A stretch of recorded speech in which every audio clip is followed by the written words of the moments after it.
A redução de custo transacional e de risco que isso traz para o setor de crédito privado é gigante. É gigante. Então, os próximos grandes bancos no mundo não serão bancos. Eu acho que tem um ciclo muito bacana que pode acontecer agora no curto espaço de tempo, com novos entrantes ativos e diferentes mercados, né? Você falou de saneamento, a gente já falou de rodovias. Os grandes riscos, né, que nós estamos agora expostos globalmente não são mais riscos financeiros. Risco de inflação, de juros. É risco de acesso à comida, é risco de acesso a minerais, é risco de acesso à energia. Então, cada vez mais, o ambiente geopolítico e climático, ele traz para a gente riscos de vida real.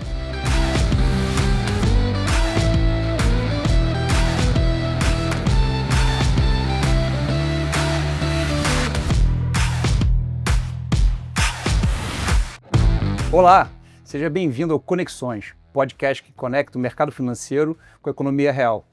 Eu sou Arthur Carneiro e eu vou ter a oportunidade de conversar com investidores, gestores, empreendedores e empresários, aqueles que fazem a economia girar e o Brasil crescer. Se conecte com a gente e entenda por que as conexões aceleram os investimentos. Hoje eu vou ter o privilégio de conversar com meu amigo Gustavo Montesano, aprender um pouquinho mais com ele, sua história, e tem bastante conversa aqui sobre crédito e como é que as coisas vêm evoluindo no Brasil. Montesa, obrigado aí por ter vindo, ter disponibilizado um pouquinho do seu tempo para compartilhar a sua experiência com o mercado. Obrigado, Arthur, obrigado pelo convite, prazer estar aqui com vocês. Espero que deixe aqui algum tipo de curiosidade, um pouco de provocações, dividir um pouco de experiência e ter um momento divertido e prazeroso aqui com meu colega Arthur de tantos anos nas frentes de batalha, que eu tenho muito orgulho aqui de ver sendo um empresário bem-sucedido e disseminando a cultura do crédito pelo Brasil. Aprendi muito com você e hoje vai ser uma oportunidade de aprender um pouquinho mais. Me fala um pouquinho de como é que era aquele ambiente, como é que era a carteira, o tamanho de cheque que a gente olhava, as condições que a gente pensava, quando o banco ainda estava em outra dimensão em termos de volume de PL, né? Eu comecei minha relação direta com crédito em 2005. Até então eu tinha trabalhado em Private Equity apenas no Opportunity ali no Rio de Janeiro. E eu chego em 2005 no Pactual, ainda sem o OBS, para fazer operações de crédito. E naquele momento, salvo engano, Arthur, a carteira de crédito total do banco era de uns 400 milhões de reais. O patrimônio do banco era uns 500, 600 milhões de reais, algo nessa linha. Então era um tipo de crédito que a gente chama hoje quase que de middle market. Só que naquele momento você tinha ali o mercado de capitais brasileiro emergindo com uma força muito grande. Então, para quem lembra, 2006, 2007, 2008, você teve um boom ali de mercado de capitais brasileiro. E esse movimento de sofisticação do banco de atacado brasileiro, ele obviamente transladou para o crédito. Então, quando você vê a história do crédito corporativo brasileiro, ele vem através do varejo. Então, você tem grandes bancos de varejo que começam a escoar ali para o MPME. Então, toda essa mentalidade de esteira de varejo, ela sai ali do pulverizado e começa a vir para o atacado, que é aquele crédito de atacado até o final dos anos 90, começo dos anos 90, era muito baseado em dinheiro estatal ou regulado, vou chamar assim. Então, o mindset da principal bancabilidade brasileira para crédito era essa mindset de esteira, padronização, varejo e carteira. E o banco de atacado não funciona assim. O banco de atacado é um banco artesanal, são soluções tailor-made, é uma questão temporal relevante, é um project finance, é uma acquisition finance, é uma operação estruturada. Então, tem que ser tratado caso a caso. Então, eu creio que a gente deu uma sorte, né, de estar ali num banco de atacado, com essa mentalidade de atacado, e receber o balanço do UBS, quando comprou o UBS Pactual, para a gente desenvolver dentro do chassi dos processos de UBS, que era um chassi muito robusto em termos de governança, uma cultura de banco de atacado.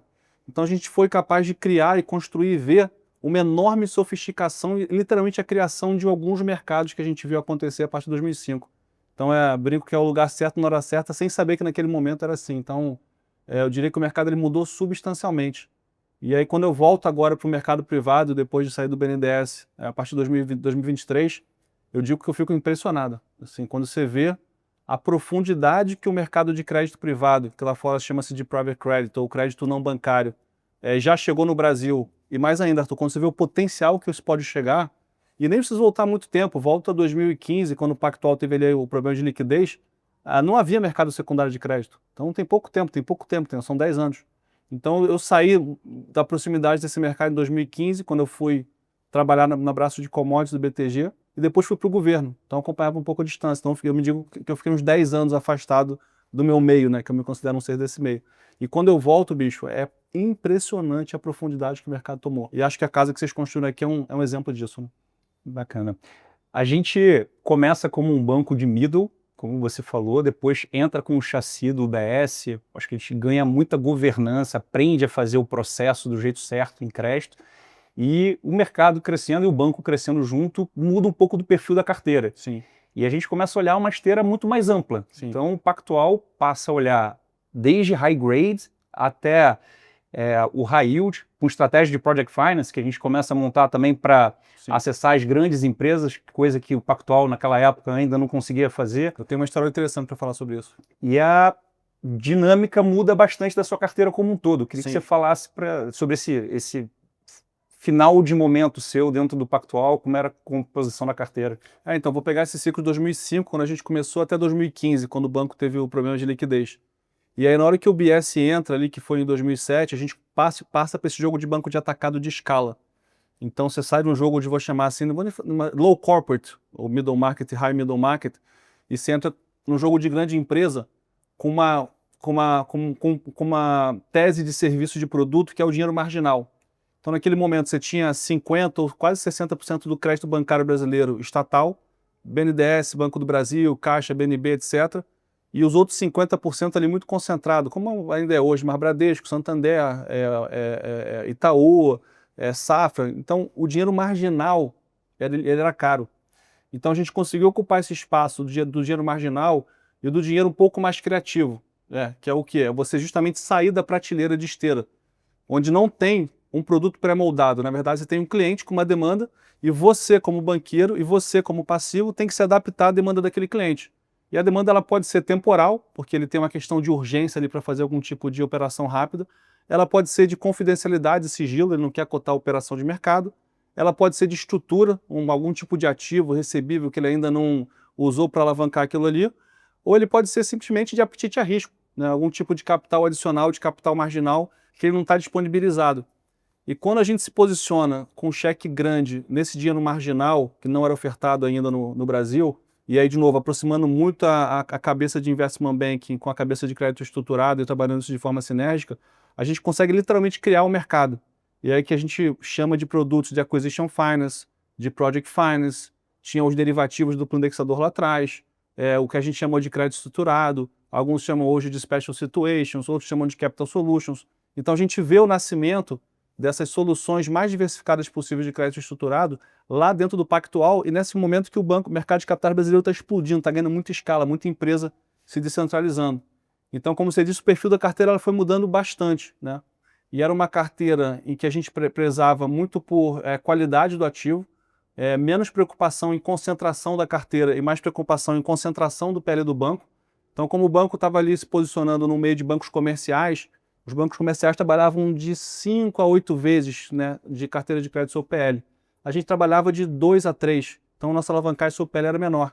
Então a nossa preocupação era muito mais ver a concentração do nosso ativo versus o PL do banco do que da carteira em si. Então quando você pegava a carteira, era uma carteira concentrada, o que para mim nunca me incomodou, porque no final do dia, se você tem um crédito bem colateralizado, bem precificado, bem acompanhado, obviamente ressalvado a concentração em relação ao PL, você jogar concentrado não é uma questão de que você vai ter necessariamente ter mais risco. Que eu brinco, prefiro ter 10 operações muito boas do que ter 100 sabendo que uma das 100 vai dar problema, né? Porque o crédito ideal é que você tenha a menor quantidade de problema possível.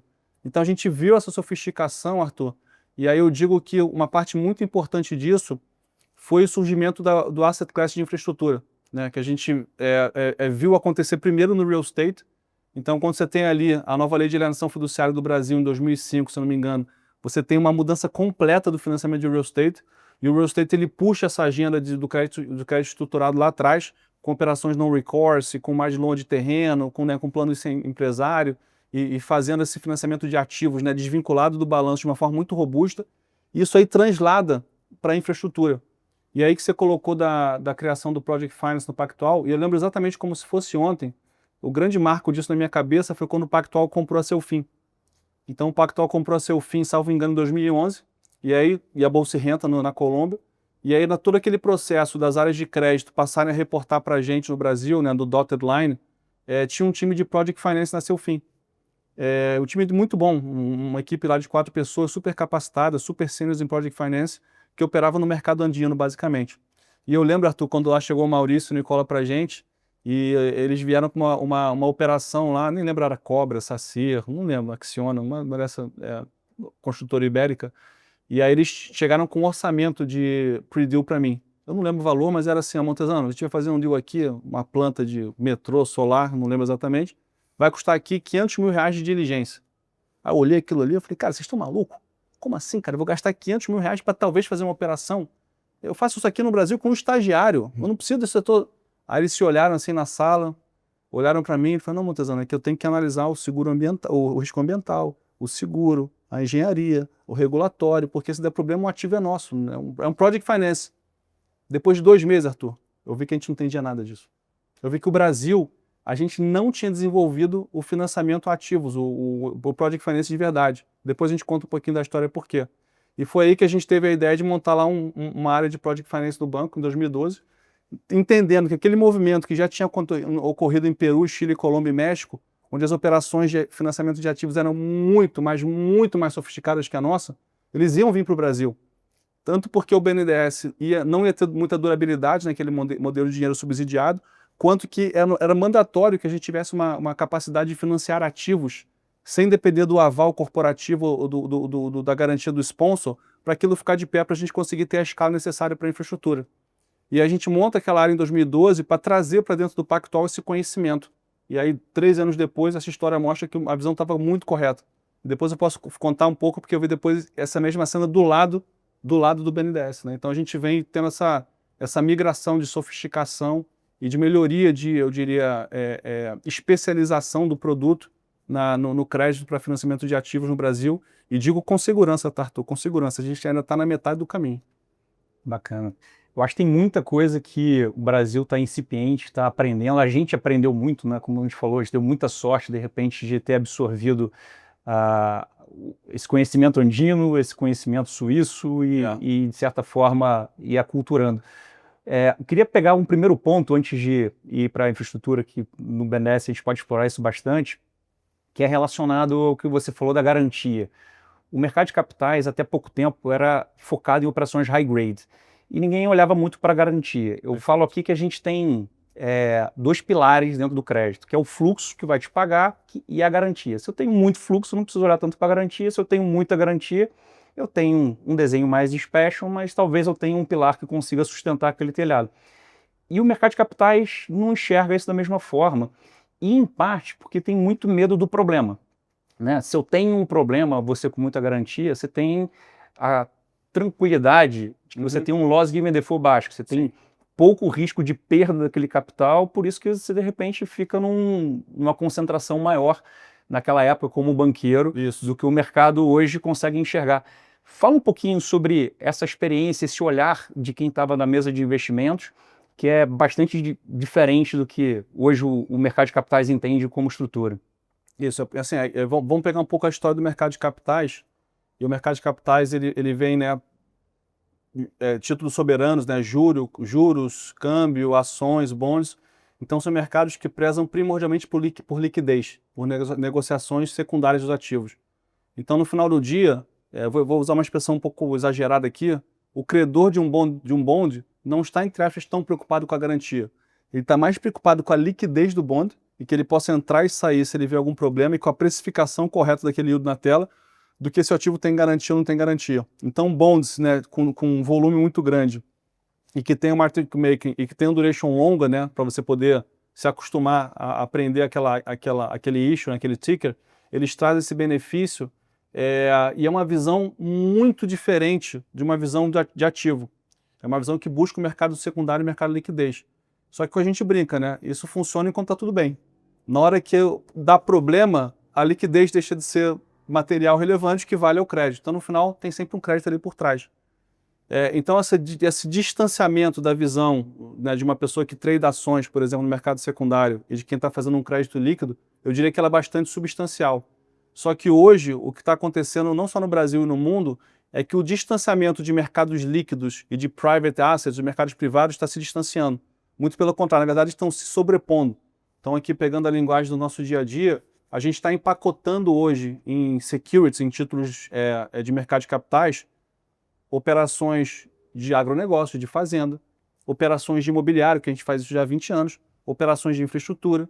Então, quando a gente fala de ativo real no Brasil, que tem garantia por trás, 3 grandes grupos vão emergir: agronegócio, real estate, imobiliário e infraestrutura.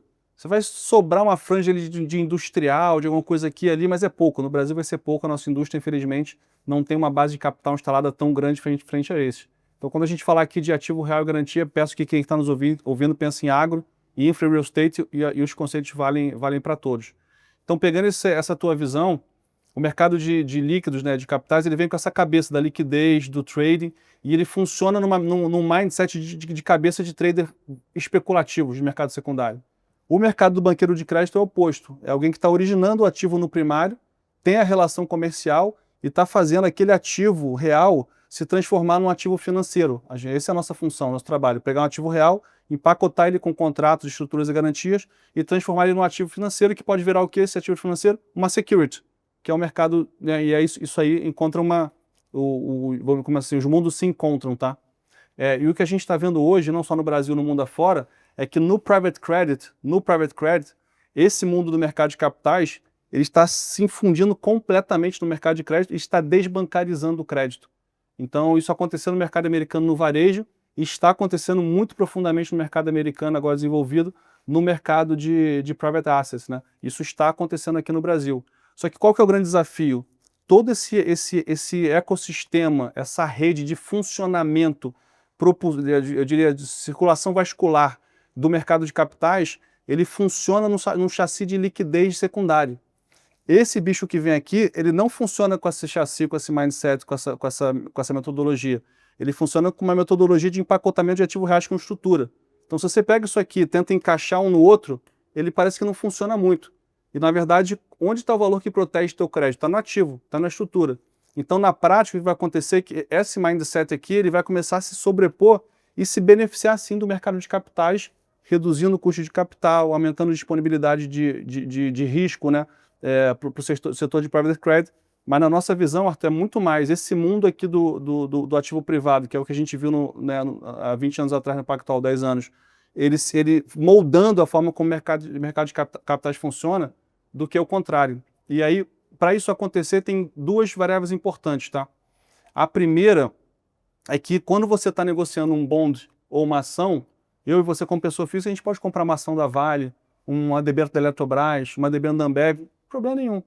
Na hora que eu pego um ativo real que é vivo, uma fazenda ela é viva, uma fazenda, pô, você tem ali abertura de nova área na fazenda, uma fazenda tem greve ali, o alimento, né, a soja estraga, né, o real estate, pô, tem um problema no prédio, tem que reformar, a infraestrutura atrasa o projeto, então esse bicho é vivo.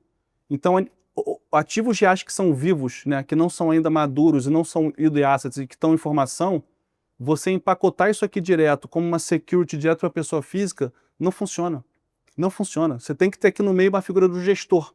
Então é como se, em vez de você comprar uma debênture da Eletrobras ou da Vale no mercado secundário, você vai comprar a cota de fundo na qual um gestor está interagindo com aquele ativo vivo, que tem um empresário, tem uma fazenda, tem a greve, tem um atraso de obra, e ele está fazendo esse papel fiduciário. E aí sim, eu, investidor, vou comprar uma cotinha daquele fundo ali, e com isso vou ter ali uma exposição, uma asset class que eu não consigo ter no mercado de capitais. Então essa mudança é muito, muito, muito substancial. Então quando você viu hoje lá o KKR, a BlackRock, a Blackstone, a Apollo, os caras estão ficando com balanços de trilhões de dólares exatamente fazendo essa função. Pegando ativos privados, né, que antes eram exclusivos de fundos de pensões e investidores bilionários, e empacotando isso em securities através de cotas de fundos com liquidez para pessoas físicas que antes não tinham essa capacidade de ter essa capacidade de ter a exposição a asset class. Então é como se o mercado de capitais, para ele funcionar nesse mundo, a figura do gestor aqui dentro, para mim, era quase que mandatória. E se você faz essa interação direto da pessoa física para o empresário que está ali operando fazendo aquela obra, é desastroso. Por quê? Primeiro, você tem a questão de governança, tá? E segundo, você tem a questão de neutralidade. Aí eu vou te dar um exemplo. Imagine que você é um empresário que está construindo uma rodovia no interior de Goiás e você empacotou essa tua dívida em 30 mil CPFs numa debênture incentivada, uma taxa de juros bacana, tá? Primeiro que para você colocar essa tua debênture com 30 mil CPFs, você vai pagar o custo de canal de distribuição do varejo, que tem que ser pago, 3, 4, 5%. Tá? Segundo, que ao longo desse período de construção, você vai ter que ter alguma fiança bancária, porque esse cliente não quer exposição a esse risco diretamente, ele quer um risco de completion, né? Ele quer sair do risco de completion, então tem uma fiança bancária. E terceiro, que a única certeza que você tem é que ao longo dessa construção dessa estrada, vai ter atraso de licença, vai ter estudo de custo, vai ter um problema ali com o prefeito. Aí você imagina, você tendo que notificar para 30 mil CPFs que sua obra vai atrasar 6 meses e tá tudo bem, tá tudo tranquilo, porque atrasou uma licença. Aí um cara recebe essa notícia do agente autônomo dele, sai no jornal, o jornal publica no jornal local, ele reclama na prefeitura, a prefeitura vai no Ministério Público, notifica a estrada, aí o cara já fica com problema, o banco segura a linha. Então você gera um problema autopropelido só por essa falta de intermediário aqui capacitado e exposição de barulho desnecessário. Então essa figura do gestor, ele tem aqui um processo de desintermediação muito relevante e ele é fundamental nesse funcionamento desse chassi, desse novo mercado de capitais. Tem um exemplo claro disso que foi Tietê, rodovias do Tietê. Então, eu acho que tem esse entendimento sobre o processo, tem que ter um interlocutor que entenda e saiba, cara, aqui não tem problema nenhum. E tem autonomia para... E aí a outra coisa é a autonomia, que é o mandato. É o mandato. Porque, no caso da rodovia de Tietê, mesmo que você chegasse a um consenso, você não tinha quórum. Não tinha quórum. Então, você tem que entender o problema, saber mitigar, o que é raro, né? Eu acho que exige um pouquinho de cabelo branco, de experiência, de ter errado e lidado com aquilo na vida ao longo do tempo. E depois, você tem que ter autonomia para chegar e tomar aquela decisão. Não, isso aqui, vamos seguir por aquele caminho e a gente vai bem. O que no mercado de capitais diretamente você não consegue, falta de quórum. Falta de quórum. E aí, assim, a autonomia está no sentido de você controlar problemas, vamos chamar assim, como de ganhar mais dinheiro. Porque esses ativos reais, ele dão oportunidade, o fazendeiro ele vai poder abrir mais área para plantar, a estrada vai fazer ali um reequilíbrio contratual para pegar um espaço a mais, né? O real estate ele vai conseguir fazer, modelar a regulação urbana e fazer alguma mudança de layout que ele ganha mais valor. Então esse ativo real ele dá muita oportunidade. E quando o empreendedor, ele tem do lado dele ali, eu vou chamar a figura de um banqueiro, né, que está casado com ele por 10, 15, 20 anos, e que tem a autonomia do cliente final para tomar esse tipo de decisão, você não só mitiga risco, como você ganha mais dinheiro, que é o que eu chamo do conceito de trabalhar os ativos. Então, quem vem com essa cabeça de mercado de capitais, ele naturalmente tem a cabeça de trade muito passiva em relação ao ativo, como ele tivesse que ficar olhando ali e torcendo. Não.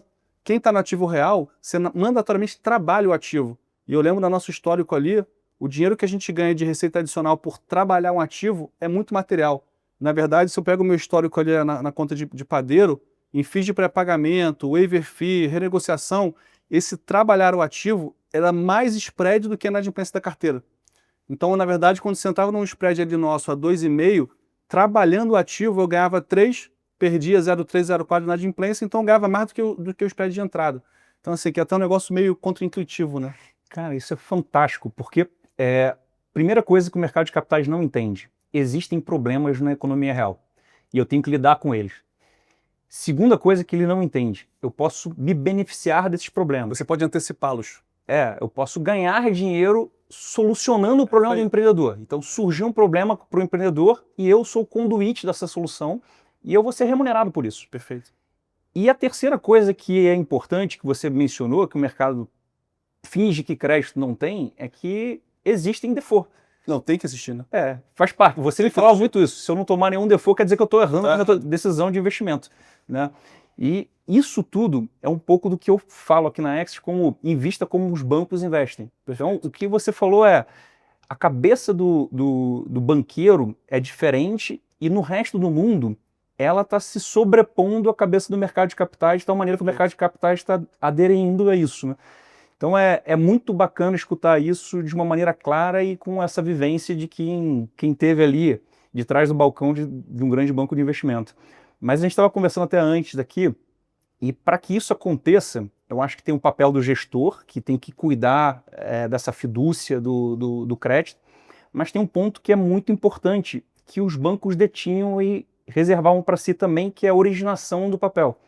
Então, tem uma necessidade muito grande de alguém entender essa oportunidade de aqui existe uma fazenda, existe um ativo, isso, como você bem colocou, eu preciso transformar no ativo financeiro.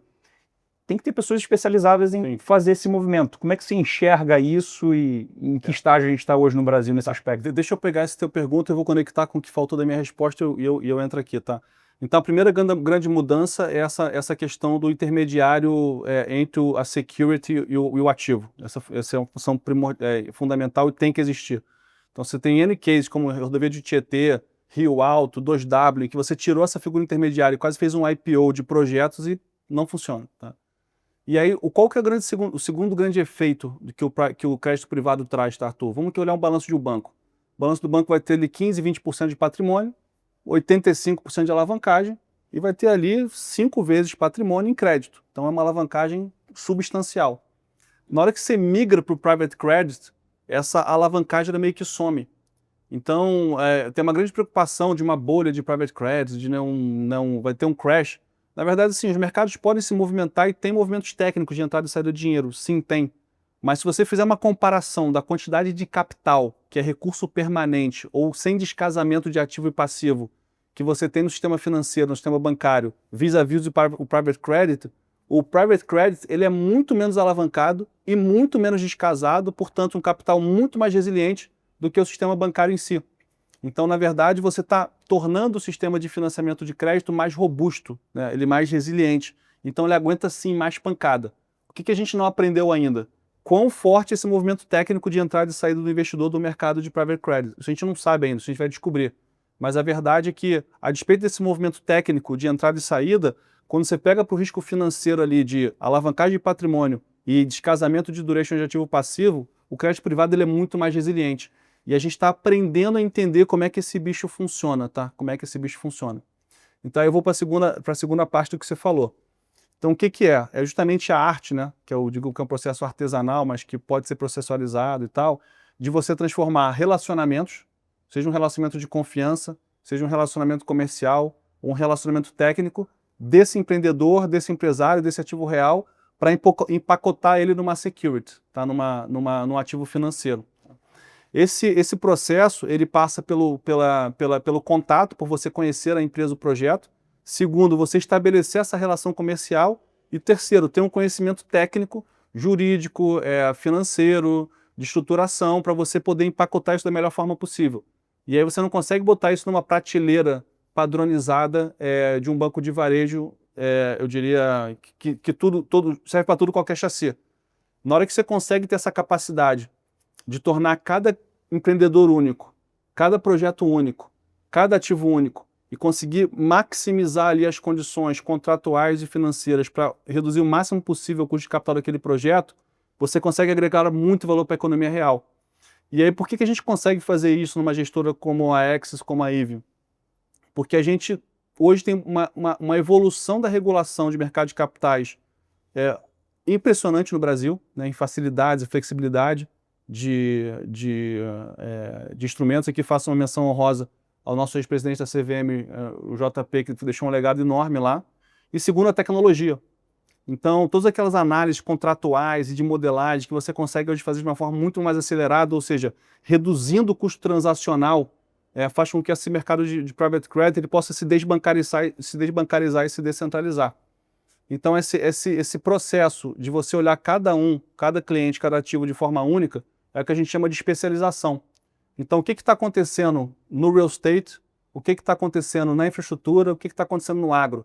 Você vai ter cada vez mais banqueiros ou empresas de investimento, né, de empréstimos especializadas em temáticas. Qual que é a sua temática? A minha temática é silos, a minha temática é turnaround, a minha temática é infraestrutura, a minha temática é setor elétrico. Então, cada um vai tornar a sua especialização e vai ter o seu nicho, né, de alguma forma, pode ser um nicho regional, por exemplo, atua no centro-oeste, o que quer que seja. E ao ter essa especialização, você vai conseguir fazer isso melhor do que alguém que não tem essa especialização, através de relacionamentos de longo prazo. E aí tem uma outra figura que muda muito também, Arthur, que é justamente essa visão do banqueiro de longo prazo. O mercado de capitais, ele traz muito uma visão transacional e oportunística. Então, eu saio de uma ação, saio de um bônus, saio de uma debênture, entro, saio, e não tem uma relação ali do investidor com o ativo de relação. É uma relação de trading, uma relação de oportunística.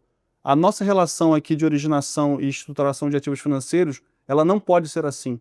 Ela tem que ser mandatoriamente ser uma relação de longo prazo. Por quê? Porque o ativo real, a tua garantia, é um ser de longo prazo. Ele vai durar 5 anos, 10 anos, 20 anos. Então você precisa ter uma visão de alguém que vai entrar naquele relacionamento e vai ficar ali por 15, 20 anos. e sair dessa visão transacional, feed IPO, feed DCM, feed block trade, feed isso, aquilo, e compra e venda ação, para uma visão de alguém que vai se relacionar com aquele ativo durante 20 anos. Então você ter essa cabeça de entrar numa situação, não de forma oportunística para entrar e sair, mas de um bom empresário, de um bom projeto que você vai ficar, isso faz com que o custo de capital do projeto reduza ainda mais. Então quando você pega a modernização do arcabouço regulatório, né, de fundos, e o Brasil é muito bom nisso, você pega a redução de custo tecnológico por evolução tecnológica, e você pega a especialização de conhecimento e relacionamento, a redução de custo transacional e de risco que isso traz para o setor de crédito privado é gigante. É gigante. Então, os próximos grandes bancos no mundo não serão bancos. Você falou diversas vezes de pontos que se conectam e é bastante interessante como isso fica claro e fica próximo. A gente tem 3 grandes setores que possuem ativos, que são mais fortes, que estão ali, de certa forma, como os principais alvos de operações estruturadas com garantias. Esses 3 setores têm incentivos fiscais. Sim. Esses 3 setores, eles hoje têm um perfil de fundo que tem um casamento de passivo e ativo. Sim. Então você tem a liquidez que o investidor brasileiro exige, que no Brasil as coisas mudam muito rápido, você sai de uma Selic de 2 para 15. É natural que o investidor queira mexer na composição da sua carteira. Sim. Só que ao mesmo tempo, a gente precisa desse casamento que você mencionou também, de passivo e ativo, para fazer crédito bem feito, para poder ter o tempo das coisas amadurecerem e acontecerem. E esses 3 setores têm essa propriedade. E tem um outro fator que você falou que é muito importante, e você viveu isso de forma bastante importante, a gente pode entrar mais no seu processo de desbancarização, que são 3 setores que foram 100% supridos durante muito tempo no Brasil por bancos públicos. Sim. Então, infraestrutura com o BNDES, a Caixa provendo real estate e o Banco do Brasil dentro do agro. É isso mesmo. Com dinheiro que era subsidiado. E aí o mercado de capitais traz com isenção um pouco de capital adicional, capital novo, capital que no resto do mundo é o capital substancial para poder fazer com que aqueles ativos aconteçam e se desenvolvam. Me fala um pouco desse contexto, porque tem muito questionamento sobre ativos listados em bolsa e eu acho que tem prós e contras nisso. Tem muito questionamento sobre a isenção, né? A gente vem agora num movimento de captação e de aumento de imposto, e esses ativos isentos acabam virando bastante alvo de discussão. E tem, como você falou, esse processo de troca de mercado de capitais por ativo bancário, principalmente estatal, né? Então, essa história é muito boa. E se você pega exatamente o que você contou, Caixa Econômica no imobiliário, Banco do Brasil no agro e BNDES na infraestrutura, um dinheiro altamente subsidiado, só que colocado de forma centralizada. Então, na hora que você pega ali um banco, né, de infraestrutura e ele faz um dinheiro muito subsidiado para um setor, você tem uma mesa de decisão de crédito alocando para qual empresário vai ter aquele dinheiro subsidiado. E, naturalmente, essa centralização faz com que esse gestor de crédito, ele fique ali soberano, ele vai ter acesso ao desembolso dele. Então, ele não precisa competir por nada. Ele fica conservador em garantia, ele fica anti-inovação em estrutura. Então, o que a gente enxergou no Brasil, em todos esses segmentos, é que o Brasil ele ficou atrasado na cadeia produtiva de financiamentos, de modernização regulatória, de sofisticação de instrumentos financeiros, de criação de capital humano para se especializar, porque era baseado no aval corporativo, na fiança bancária, eu não quero tomar risco, e mais que isso, só vai tomar esse dinheiro as grandes empresas brasileiras que têm um balanço para isso. Então você pega, por exemplo, médios empreendedores de construção civil que se juntam para operar uma rede de saneamento. Eles não têm balanço para dar aval solidário, então ele precisa do asset class de project finance. O banco público não dá. Você pega uma empresa estrangeira que tem uma matriz na Europa, por exemplo, ela não vai dar aval da matriz para tomar um dinheiro para infraestrutura no Brasil, ela quer financiar o ativo. Ou você pega um fundo de investimento quando vai ser sponsor de uma rodovia, ele não pode dar fiança bancária, aval. Então você tem que passar mandatoriamente para essa migração do corporate finance para o asset finance. E para isso, a descentralização é fundamental. Porque quando você sai da figura de um banco credor centralizado e passa para alguém que vai financiar o ativo, a formação de sindicatos bancários é muito importante. E aí eu vou dar um exemplo que é muito interessante assim, para ilustrar isso. Se você tem um ativo de infraestrutura com um único credor, né, no Project Finance, E se você pega esse mesmo ativo e faz um sindicato, por exemplo, entre Itaú, BNDES e IVE, este segundo ativo, nas mesmas condições econômicas, ele é mais resiliente que o primeiro. Vou te ilustrar alguns exemplos por quê. Imagina que tem lá o credor único Itaú, desse ativo. E aí tem algum problema lá e o officer de banker do Itaú ele tem que ir lá pedir um waiver para o comitê de crédito dele. Ele chega lá, ó, tem um problema aqui nessa estrada, a gente vai dar um waiver, né, para alongar o prazo, mas tá tudo bem, a gente não vai cobrar nada e tá tudo bem. Imagina a reação do comitê de crédito do Itaú perguntando, mas como assim tá tudo bem? Tá atrasado da licença. Aí você pega esse mesmo exemplo, esse banker chega lá e fala, não, aconteceu isso, o BNDES e a IVE já deram um waiver, tá? Pronto. Todo mundo viu que a governança funcionou. Segundo exemplo, o projeto ele precisa de algum tipo de capital adicional. Se o Banco Itaú, por algum motivo, não tem o capital ou está mais um problema, e você tem aí mais credores com tipos de bolsa e apetite a risco diferente, e precisa de algum capital do credor, essa diversificação de credores facilita essa injeção de capital no ativo. E a terceira fase é o step-in, onde você tem que dar um problema muito maior, você tem que step-in no projeto. Você step-in através de um consórcio de credores vis-à-vis um credor individual, também é algo muito mais executável, vamos chamar assim, em termos de governança, do que um credor sozinho. Então, quando você sai da figura do corporate finance para o asset finance, independente da classe de ativos, o sindicato de credores ele gera valor para o ativo. E esse tipo de ativo, Arthur, é o asset class que eu conheço, onde a reputação ou o valor de brand do credor é mais bem precificado. Porque nesse momento, o sponsor, né, o dono do ativo, ele fica de alguma forma refém do credor. Então ele quer que você, Arthur, seja o credor dele. E não um cara que ele não conhece do banco tal, que vai mudar de banco 3 vezes e não sabe com quem vai dar. Porque ele sabe que você pode ferrar a vida dele. Então, quando você passa para essa migração do corporate finance para o asset finance, o credor ele passa a agregar valor por projeto. Seja pela composição do sindicato, seja pela expertise que aqueles credores em conjunto têm para melhorar a qualidade do ativo para o sponsor, e seja na confiança que eles têm para o sponsor, né, nesse relacionamento. Então, o mesmo projeto, com uma base de credores diferente, pode valer mais ou menos. E quando você sai do corporate finance para o asset finance, essa alquimia financeira acontece. E aí, pegando esse gancho e conectando isso aos títulos incentivados, e quando você vê a história brasileira, que saiu desses bancos centralizados federais e com natural aversão a risco, porque estavam com dinheiro subsidiado, a migração desse modelo para o modelo de incentivos ela é muito inteligente, porque você tinha naturalmente um medo, né, uma insegurança. Pô, mas se o Banco do Brasil não tiver o plano safra, como o setor vai funcionar? Então, organicamente, né, o setor financeiro e o legislativo brasileiro foram criando esses títulos incentivados, né, que é uma solução, sim, inteligente de você descentralizar, entre aspas, os subsídios, tá? E aí você passa para essa segunda fase, que em vez de você centralizar o subsídio no plano safra, num PSI, né, num crédito imobiliário, você transfere isso para o mercado, né, para os alocadores de poupança de longo prazo, não necessariamente de longo prazo, mas de ativos reais, dando a isenção de imposto de renda.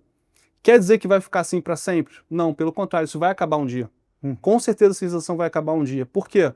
Esse mercado aqui vai ficar tão grande e já vai ficar tão longo que a gente vai entrar no Brasil, não sei se daqui a 2 anos, daqui a 6 anos, num ciclo de fim das isenções. Então essas pressões que a gente está vendo, vai acabar a isenção daquilo outro, vai acabar, não tem jeito, vai acabar.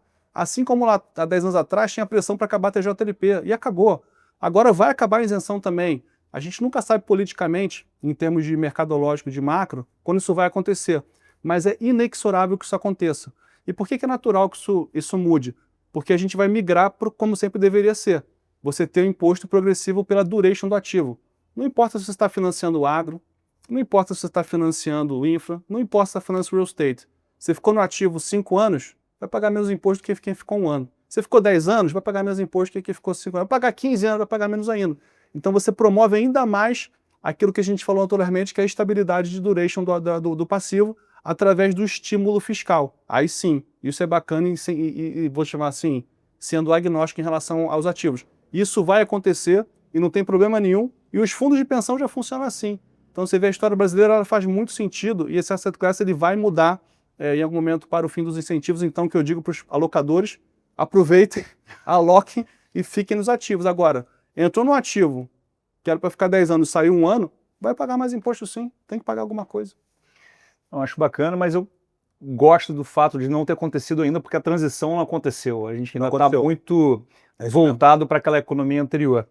E você falou de vários movimentos lá fora, você fala com muita propriedade, e uma parte da sua carreira que eu pude acompanhar um pouco, você foi lá para fora, teve a oportunidade de conhecer muita gente diferente, a gente já conversou sobre isso, você falou que isso mudou bastante sua cabeça, sua forma de enxergar o mundo, em especial sua forma de enxergar o Brasil.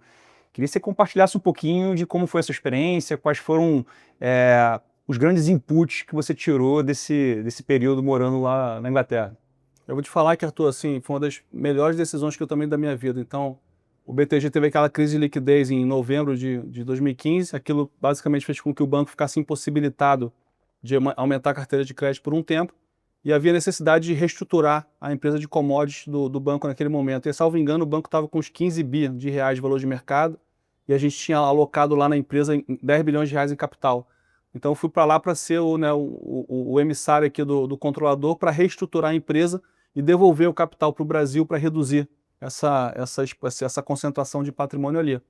E ali eu fui trabalhar, ser responsável pelo back-office da empresa, então tocava tudo que não era o front office, e eu nunca tinha trabalhado em back-office na minha vida. Eu fui trabalhar com commodity, e eu nunca tinha trabalhado com commodity na minha vida. E eu fui trabalhar profissionalmente fora do Brasil, e eu nunca tinha trabalhado profissionalmente fora do Brasil. E ali eu consegui ver, né, quando você sai do seu mundo e é colocado num mundo diferente, eu consegui ver, né, uma série de atributos culturais, né, e de visão de mundo que a gente aqui na Faria Lima não tinha, ou talvez até não tenha ainda, e consegui ver o Brasil de fora. Então, operando ali com vários países, Argentina, Suíça, Ucrânia, Rússia, China, África do Sul, Quênia, a gente tinha operação em 13 países, Estados Unidos, eu visitei literalmente todas as operações e vi que o Brasil, para um país emergente, eu tiro China do conceito de emergente já que está em outro nível, é um país relativamente arrumado. E a gente estava ali em 2016, no meio do processo do impeachment da Dilma, investidor sem paciência com o Brasil, né? E realmente a gente num momento muito ruim, que me remete um pouco ao que a gente está vivendo hoje, tá? E você quando sai ali e olha de fora, você fala, cara, isso aqui é um país com uma potência alimentar, isso aqui é um país com uma potência energética, isso aqui é um país com uma potência florestal de biodiversidade. Você falando aqui em segurança alimentar, segurança energética, descarbonização, né, resiliência climática, pô, isso aqui tem uma potência. Então, para mim ficou muito claro essa potência que o Brasil é não usada, né? E eu tive a oportunidade de passar 3 anos num ambiente ali profissional muito desafiador, em que eu não tinha o conhecimento e a cultura, né,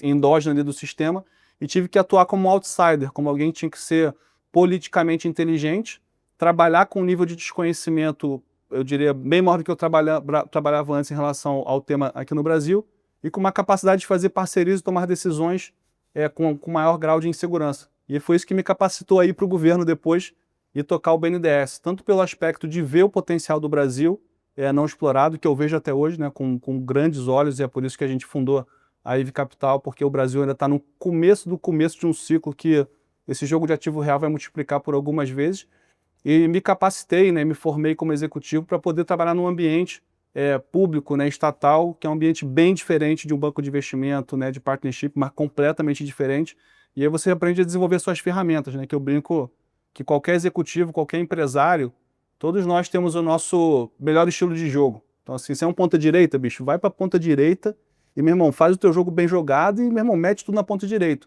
Agora, você tem que ter um pouco de ferramental. Se alguém tomar um cartão amarelo, tu volta pro meio. Dependendo se o jogo tá 3-0, vem ajudar a zaga. Pô, eventualmente você vai, né, jogar um pouco ali a figura do técnico. Então, ao longo do tempo, a gente tem que desenvolver essas ferramentas, né, para ser um pouco mais completo. E, de novo, não que você vai deixar de ser um ponta direita, você vai continuar sendo. Mas você vai ter que ser um pouco mais de adaptabilidade e maleabilidade para jogar em cada condição. Porque cada jogo é um jogo, né? E eu acho que quando eu pego minha jornada, que eu fiz ali de 10 anos de pactual, rampando o crédito ali de 400 milhões para 45 bi. Depois o problema de liquidez, passo 3 anos em Londres em commodities, 4 anos no governo. Eu acho que o grande benefício que eu tive nisso tudo, além de ajudar o Brasil, né, e ter muita história para contar, é como executivo você aumentar o seu grau de ferramental e até saber, pô, isso aqui eu sou bom, isso aqui eu não sou bom. E agora estamos aí abrindo uma empresa também, que nem vocês, para ter mais um desafio novo e aumentar mais aí no ferramental, né? Que é divertido isso na vida. É, muito bacana. A gente vai discutir bastante sobre a IVE também, mas eu queria falar antes desse período seu no BNDES. Você já conversou aqui com a gente, lá atrás você enxergou que o Brasil não tinha cultura de Project Finance, e isso ainda dentro do Pactual, e de repente você entra no banco que faz o financiamento para grandes projetos de infraestrutura, e com uma cabeça diferente, com um olhar de fora, vendo a potencialidade que a gente tinha e com surpresas que você teve em termos de técnicos da equipe também. Queria que você falasse sobre essa experiência e sobre o crédito lá dentro do BNDES, como é que é diferente desse momento que a gente viveu lá na época de mesa proprietária. Então, você pega ali um banco de infraestrutura, né, que tem 70 anos, 75 anos de infra brasileira, então você tem uma memória histórica ali incomparável. Então, acho que um dos grandes desafios do banco é, através da tecnologia e inteligência artificial, abrir esse conhecimento para o mercado, de histórico de operações, históricos de crédito, porque isso gera ali uma redução de custo de capital para o setor muito grande. Então, quando eu chego lá no BNDES, eu já tinha muito clara essa visão de abrir o mercado de infraestrutura, né, que passa por 3 grandes gargalos. O primeiro gargalo é o gargalo regulatório legislativo. Aí você tem um arcabouço ali legislativo regulatório que você dê mais segurança na relação público-privada, você tenha mais gente com segurança de investir. O segundo é você ter uma volumetria e qualidade de projetos, para que esses projetos possam ser bem leiloados e tenham players competindo por aquilo. E quanto mais volume, quanto mais diversificação, melhor para mobilizar capital, porque isso aqui é um jogo de escala. E terceiro é o Project Finance, é você ter a capacidade de diversificar, ou tailor-made, né? Ou ser um pouco mais específico para cada solução de ativo, o financiamento que melhor se aplica, dependendo o mínimo possível do balanço do sponsor. Tá? E eu digo que o que a gente conseguiu fazer e deixar de legado no BNDES nesses 4 anos me deixa com muito orgulho, porque assim, o banco respondeu super bem, o mercado recebeu super bem, mostrando a demanda reprimida que a gente tinha no Brasil por essa classe de ativos, e está aí a volumetria de debênture de infra para contar a história. E me dá muita segurança, Arthur, que a gente vai passar na geração inteira, eu e você, formando novos jovens aqui, que vão ter a formação que nós não tivemos, que é ser capaz de entender e financiar o ativo. Só que para isso você tem que sair muito mais do mundo de planilha e contrato e entender muito mais do fazendeiro, entender muito mais da regulação de infra, entender muito mais de uma obra de real estate para poder conectar isso e ter a segurança de financiar o ativo. E aí tem uma dicotomia que as pessoas pensam, pô, mas se eu estou no ativo é pior do que no corporativo. Não necessariamente. São classes de ativos diferentes. Um ativo não vai aparecer uma fraude recebível no balanço de 10 bilhões de reais. Não vai aparecer. Aí você tem uma empresa AAA com bilhões de reais em debêntures, no belo dia o balanço some 10 bilhões de reais de fraude recebível. Isso aqui é melhor que isso? Não, não necessariamente. Um ativo de real, uma fazenda, você sabe que daqui a 10 anos ela vai estar produzindo milho. Ah, o yield pode mudar um pouquinho para lá, para cá, pode subir, mas vai estar lá produzindo milho. Uma empresa, uma corporação, ela pode quebrar, ela pode não existir daqui a 10 anos. Então, quando você fala em investimentos de duration longa, né, de ativo de duration longa, onde você está financiado no Project Finance, no Asset Finance, você tem uma resiliência de downside, em geral, muito superior ao Corporate Finance. E aí você vai falar, pô, mas eu posso fazer o Corporate Finance com garantia. Pode, mas se entrar em recuperação judicial, você está no bolo com todo mundo. Então, de novo, não é melhor nem pior, só é diferente. Mas como a gente criou aqui uma indústria de financiamento de ativos e uma indústria de mercado de capitais focada no mundo corporativo, a cabeça do asset class de ativo real, ela não foi desenvolvida ainda.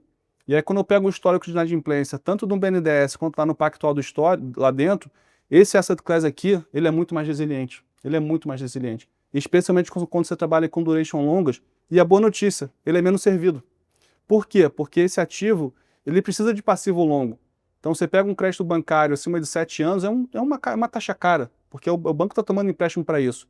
Quando você pega esse ativo aqui e financia com o mercado de capitais, né, e títulos dedicados por ativo, você consegue a duration maior. Então, finalmente, a gente está chegando nesse passivo aqui no Brasil que atende bem esse tipo de ativo, e aí, de novo, vai ter toda uma formação de executivos, de empresários, de banqueiros, de advogados, para entender isso aqui. Isso se aplica também no BNDES. Então, assim, uma equipe ali, né, um conhecimento de Brasil fora de comum, mas que assim como eu, como você, viveu esse ciclo de Brasil baseado em aval corporativo, em fiança bancária, e agora está transicionando para o mundo de asset finance. Só até que para um BNDES da vida, o que é importante para que isso aconteça? A criação de um mercado de sindicato de dívidas. Então, na hora que você está financiando um ativo ali sozinho, esse ativo é pior do que se você financiar ele com algum outro sindicato. Seja você o Itaú, o Pactual ou até o BNDES. Então, para o BNDES poder fazer essa função de banco indutor da infraestrutura, de forma eficiente, mais profunda, cada vez mais, é fundamental que o Brasil desenvolva o mercado de sindicalização, que não é o mercado de distribuição, de mercado de capitais. São credores concentrados em que vai ter lá a IVE, vai ter lá o Bradesco, vai ter lá o BNDES cofinanciando, sindicalizando aquele projeto. Porque isso garante a todo mundo o maior apetite de risco por tudo que eu falei antes. Então é natural que nós aqui temos que formar uma geração de advogados, engenheiros, economistas que sejam capazes de fazer isso em escala. E a gente não tem. A gente não tem o capital humano em escala na gestora, no BNDES, no Itaú, no cliente, que entendam disso e consigam precificar e criar esse mercado de sindicato em escala. E um dos motivos da gente fundar a IVE Capital é exatamente isso. A gente vai ajudar a criar esse mercado e eu sinto que a gente pode colaborar muito para o Brasil fazendo isso aqui. Eu queria entrar justamente nesse ponto. A IVE vem com essa experiência acumulada muito importante de crédito exterior, dentro do governo, entendendo um pouco como funciona, esse olhar de projeto e com uma equipe forte, consolidada, com um mercado que está com grama alta. Tem muito espaço, muita coisa para ser feita e pouca capacidade técnica para executar. Como é que foi a concepção da IVE? O que você enxerga de oportunidade dentro dessa nova atividade que você começou? É pegar justamente a experiência do que a gente viveu naquele boom de crédito de atacado no BTG, e depois que a gente viu no BNDES transformando a infraestrutura brasileira e vendo a carência de players como a Axis e a IVE e ajudar a preencher esse espaço. A gente vai precisar de 20 IVEs no Brasil, 30 IVEs, nós seremos mais um deles. E cada um vai se especializar no seu nicho, na sua atuação, e o nosso notariamente é a infraestrutura. Por tudo que a gente falou antes, a gente entende que a nossa capacitação e contribuição para o empreendedor, para o empresário, para o projeto, é ser esse banqueiro da infraestrutura, com a visão diferente do banqueiro transacional ou do banqueiro de trading, e que são, de novo, nem melhor nem pior, são diferentes.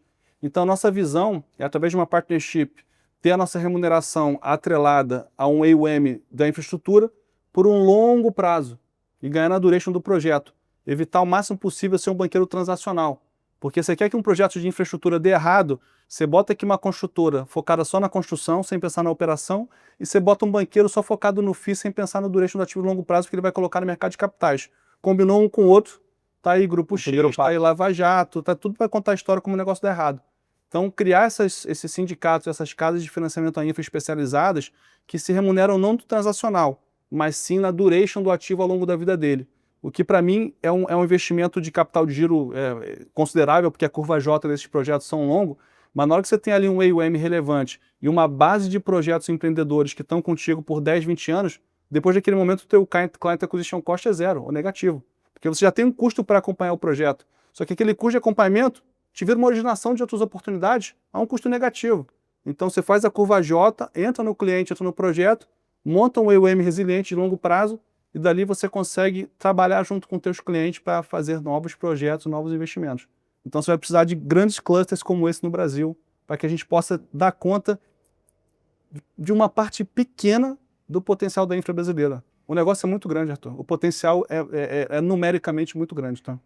E como você falou, eu acho que ter uma equipe que tem essa capacidade técnica de entender com profundidade os projetos permite que novos entrantes entrem com a cabeça correta. É isso aí. Você com um time que tem essa cabeça de longo prazo, você cria relações e ao longo dessa relação você mitiga os problemas que naturalmente vão acontecer. E as oportunidades. E faz com que esses players possam dar os próximos passos, né? Então, eu acho que tem um ciclo muito bacana que pode acontecer agora no curto espaço de tempo com novos entrantes ativos e em diferentes mercados, né? Você falou de saneamento, a gente já falou de rodovias, e energia tem bastante movimentação também. Eu acho que dentro de infraestrutura tem muita coisa acontecendo e tem até outros setores que são incentivados dentro de energia que são quase outras coisas, né? Então, pivô é infraestrutura e está muito mais dentro do ambiente agro do que no ambiente infraestrutura. Não, mas é infra também. Então tem muito espaço aí para a gente crescer. Até para como é que a gente na IVE define infraestrutura, tá? A gente tem duas classes de categoria de infra. Você tem a infra em reais e a infra dolarizada. O que é infra dolarizada, por exemplo? Agronegócio, então a irrigação, o silo, o porto do agro, né, a hidrovia. Você tem a mineração, toda a parte de processamento, né, e logística de mineração. e você tem os data centers, que são PPAs dolarizados com recebidos dolarizados. Então são 3 exemplos de ativos de infra dolarizados. O oil and gas também tem muita coisa dolarizada. Então isso aqui é um jogo que você, com passivo em dólar, consegue fazer bastante coisa nesse segmento. E tem a infra tradicional em reais. Saneamento, rodovias, saneamento e resíduos sólidos, né? Rodovias, PPPs sociais, que é um mercado muito interessante, hospital, escola, e todo o tema energético. Aí seja o tema de geração de energia, seja o tema de bateria, enfim, seja o tema aí de térmicas a gás aí que tá bombando, seja o tema de linhas de transmissão. Então a gente tem esses 2 mercados. Então o tema de infra, as pessoas em geral pensam no mais estrito senso de rodovia, saneamento, mas ele é muito mais amplo, porque o que torna o recurso natural uma commodity negociável e valorizável chama-se infraestrutura. Eu poderia passar o dia inteiro conversando com você, um tema que eu gosto e é gostoso pra caramba reviver um pouco dessa história e discutir temas importantes para crédito, é muito bacana. Para fechar, eu queria pegar com você 2 sugestões, uma de leitura e uma de um vídeo que tenha te marcado. Eu acho que são coisas interessantes para a gente se atualizar, pegar histórias marcantes de pessoas que eventualmente tiveram ali momentos chaves que nos inspiraram. Então, tem um livro que eu sempre recomendo que chama One from Many, que é a história da Visa, né, do Mastercard, não lembro, que é justamente como é que você constrói empresas, né, ou ecossistemas descentralizados. E todo esse nosso papo aqui foi um papo de como descentralizar, né, a originação e a estruturação de crédito para setores da economia real, de ativos reais. E tem um vídeo que fala muito bem isso que eu estou dizendo, que é um vídeo da entrevista do presidente do Apollo, que é o fundo de alternativos americano, que ele deve ter dado ano passado, explicando essa mudança tectônica que é o mercado de private credit, que vai ter crash, está crescendo, na minha visão está só no começo, tá? Porque quando você olha para frente, Arthur, deixa eu pegar um gancho aqui para emendar um finalzinho, quando você olha para frente, os grandes riscos, né, que nós estamos agora expostos globalmente não são mais riscos financeiros. Risco de inflação, de juros, é risco de acesso à comida, é risco de acesso a minerais, é risco de acesso à energia. Então, cada vez mais, o ambiente geopolítico e climático, ele traz para a gente riscos de vida real, que a pandemia e a guerra estão trazendo, e geopoliticamente a gente vai ficar cada vez mais intenso. Então, os portfólios globais, seja de um fundo de pensão de um país desenvolvido, ou seja de uma pessoa física, né, na Suíça ou no Mato Grosso, eles vão estar cada vez mais associados à diversificação de riscos reais, riscos de produção de energia, de materiais, de comida. E o empacotamento desses ativos reais em securities, ou cada um fala blockchain, etc., cripto, que fazem esse espelhamento para você ter um hedge do seu portfólio, não está disponível hoje no mundo de ativos financeiros. Então você vai precisar de gestoras como nós aqui, empacotando isso, gerindo esses ativos naquele papo que a gente falou antes, para que uma pessoa física no interior do Mato Grosso possa ter na prateleira de produto dela a mesma coisa que um fundo soberano do Canadá tem acesso. E a tecnologia permite isso e nós, gestores juntos, vamos conseguir disponibilizar isso. Só que esses ativos têm que refletir movimentos de coisas reais, que é o risco relevante que a gente vai ter nos próximos 10, 20 anos. E hoje o que a gente tem são só securities financeiras, tá? Então esse livro da One from Many, ele vai explicar essa criação de mercados descentralizados, que é o que o Private Credit está fazendo, e o vídeo do Apollo vai explicar a transformação do mercado de crédito, e quem puder conectar os dois, depois mandar uma mensagem para você dizendo que fez sentido, vou ficar super feliz. Muito bacana. Pessoal, quem curtiu o conteúdo como eu curti bastante, compartilhe, se conecte com a Axis, com os canais, para que vocês possam aí acompanhar os próximos episódios. Muito obrigado e até o próximo.